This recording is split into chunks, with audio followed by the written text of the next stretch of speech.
નમસ્કાર મિત્રો, આજે એક નવી જ વાત અને નવા સ્થળ સાથે હું આપની વચ્ચે આવી ગયો છું.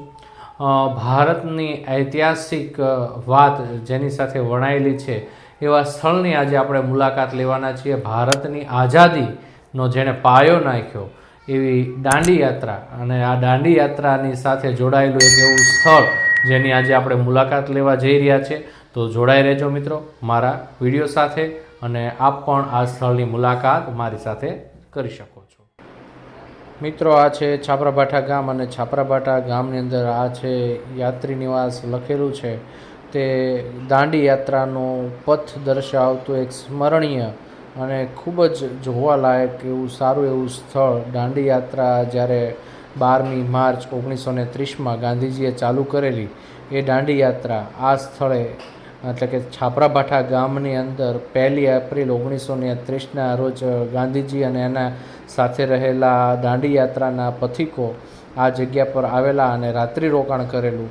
એવી સુરતની સરસ મજાની જોવાલાયક જે સ્થળ છે એ હું તમને આજે જોવા માટે લઈ આવ્યો છું. આ સુંદર મજાનું પરિસર છે જેની અંદર આવા કોટેજ ઊભા કરેલા છે, અને અહીંયા અત્યારે પણ જો કોઈ નીકળે વટે માર્ગું ચાલીને તો એમને પણ અહીંયા આશ્રય લઈ શકે એવું સરસ મજાનું સ્થળ ડેવલપ કર્યું છે.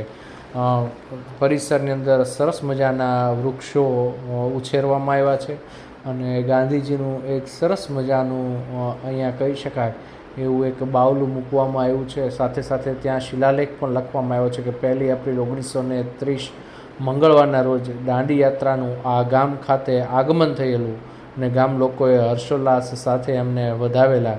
ગામના આગેવાનશ્રીઓ તેમજ મુંબઈથી આવેલા અનેક જે દાંડી યાત્રાને સમર્થન કરનારા લોકો હતા એમણે ગાંધીજીને અહીંયા સાંભળેલા. આ છે દાંડી સ્મૃતિ ખંડ, જેની અંદર ફોટોગ્રાફ્સ અને અલગ અલગ રેટીઓ, પ્રતિકૃતિઓ વગેરે આ સંગ્રહાલયની અંદર સાચવવામાં આવ્યા છે. આ તમે અંદરના ભાગથી જોઈ શકો છો કે દાંડી યાત્રાની જે અવિસ્મરણીય જે છબીઓ કહેવાય, ચિત્રો કહેવાય, એની સાથે સાથે એ દિવસે શું મહિમા હતો એ મહિમા પણ અહીંયા નીચે આલેખિત કરવામાં આવ્યો છે. પ્રદર્શન વિભાગમાં સરસ મજાનું આ જોઈ શકાય એવું પ્રદર્શન છે. તો મિત્રો, સુરતમાં આવો તો ચોક્કસ આ સ્થળની મુલાકાત લેવી ઘટે એવું આ સ્થળ છે.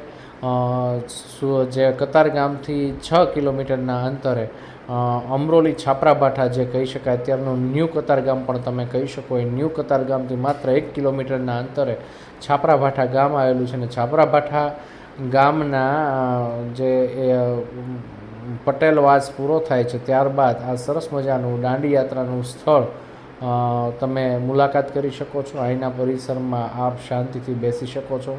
બાળકોને સાથે લાવ્યા હોય તો તમે અહીંયા નાસ્તા પાણી કરી શકો છો. તો આ જે ફરવાલાયક સ્થળ છે એની આપ દ્વારા ચોક્કસ મુલાકાત કરવામાં આવે એવી મારી ભલામણ છે.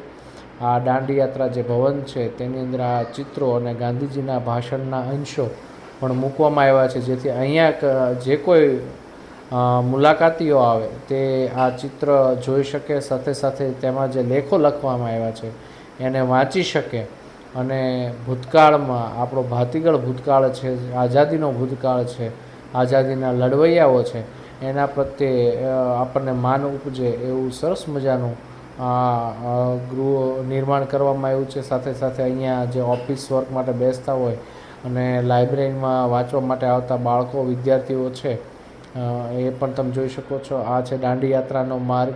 24 દિવસ દરમિયાન ચાલેલી આ જે દાંડી યાત્રા છે ક્યાંથી ક્યાં ગયેલી એનો નકશો અહીંયા આપવામાં આવેલો. સાબરમતી આશ્રમથી 12 માર્ચના રોજ નીકળેલી જે યાત્રા છે 6 એપ્રિલના રોજ દાંડીના દરિયાકાંઠે પૂર્ણ થયેલી આ પુસ્તકાલય વિભાગ છે. આ સંકુલનો બીજો ભાગ છે, જ્યાં અત્યારે હું વિઝિટમાં ગયો તો એ દરમિયાન કલરકામ ચાલુ હોવાથી અંદરની સાઈડનું મેં ત્યાં શૂટિંગ લીધેલું નથી. આ પરિસર વિભાગનું શૌચાલય, પાણી, પીવાના પાણીની સગવડતા અને આ પરિસરની સ્વચ્છતા અને સુઘડતા આપ ઉડીને આંખે વળગે તેવી છે. તો આપ અવશ્ય મુલાકાત લેજો એવી અભ્યર્થના છે. જય હિન્દ, જય ભારત.